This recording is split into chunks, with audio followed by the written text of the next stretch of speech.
Today on Mike Attempts, chainsaw carb cleaning. This Husqvarna chainsaw hasn't been running its best lately, so I'm going to clean the carburetor. After removing the cylinder cover and the air filter, remove the 4 screws securing the filter housing.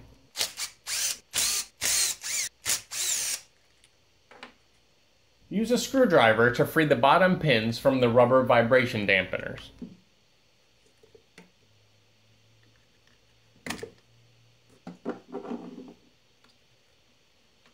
Squeeze the plastic barbs on the back of the primer bulb to release. Push the fuel lines off the posts to disconnect.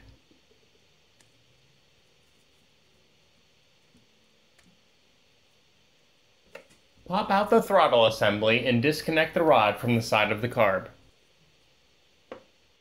Press the throttle trigger and hold the black plastic lever in place before releasing the trigger. Now there should be enough slack to pop out the little barrel on the end of the throttle cable.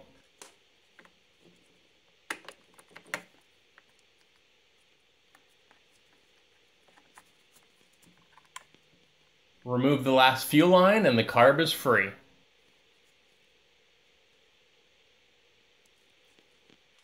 Time to disassemble the carburetor.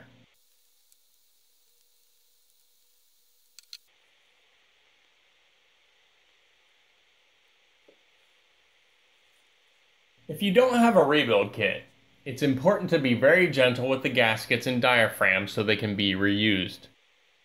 If this diaphragm seems stiff, you'll need a new one.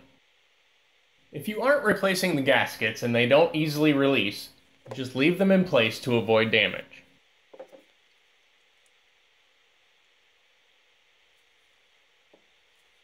This diaphragm is a thin sheet of plastic. Be sure not to crease it.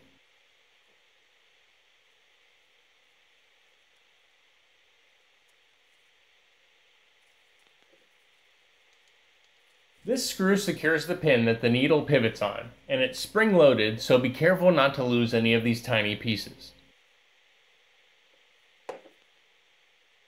Here's the spring. This is the pin and lever.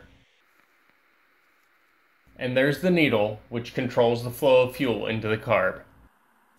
Push the carb cleaner straw into each hole and spray to clean out all of the passages. Make sure to wear safety glasses because you're almost guaranteed to get blasted in the face. Be sure to get every hole.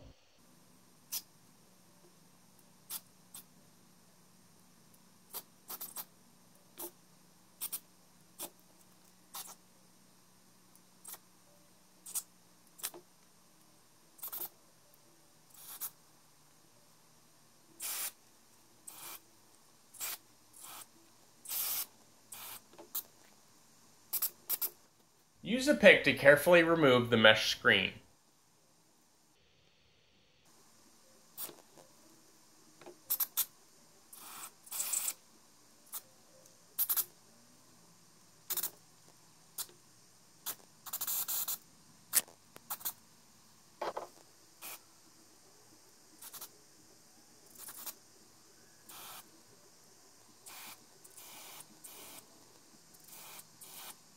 Use an old toothbrush to clean the smaller pieces and remove any stubborn deposits.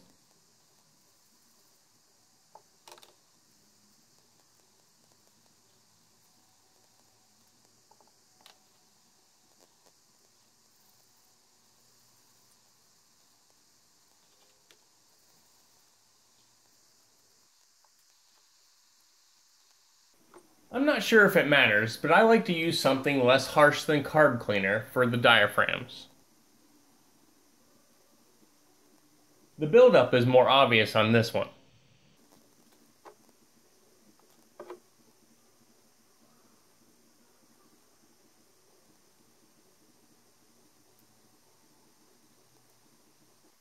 With everything clean and dry, time to reassemble.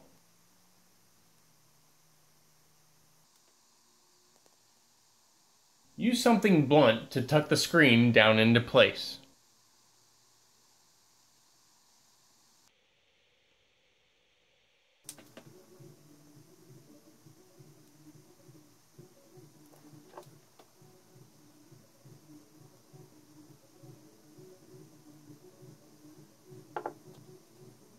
Place one end of the spring into the depression. The other end of the spring will seat around this dome on the underside of the lever. Hang the needle from the fork on the lever. Slide in the pin and lower the needle into the hole while lining up the spring with that dome.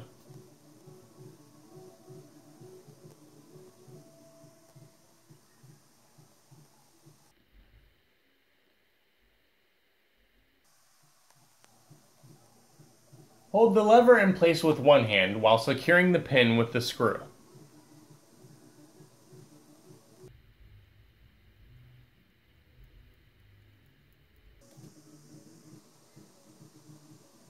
The metal circle attached to the diaphragm needs to be facing the body of the carb.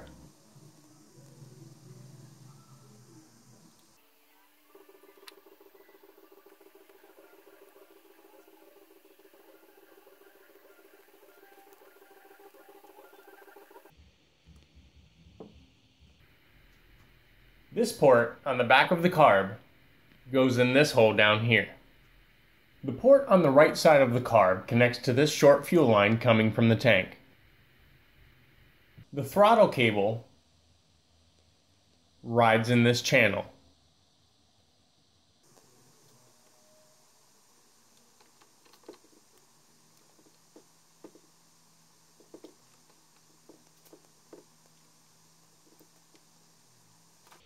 Rotate the black throttle lever forward and work the cable into that channel. Squeeze the throttle a couple times to seat the little barrel.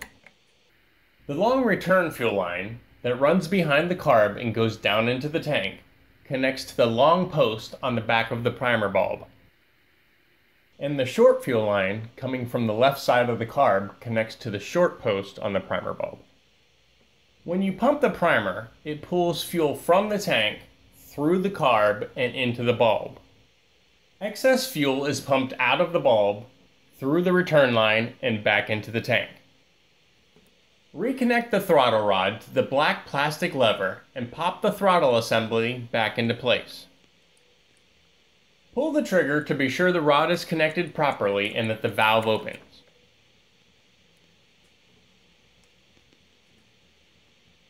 Snap the primer bulb back in with the longer return line facing up. Guide the bulb through the opening in the side of the saw, and then use a screwdriver to push each rubber vibration dampener outward so you can slip in the pins.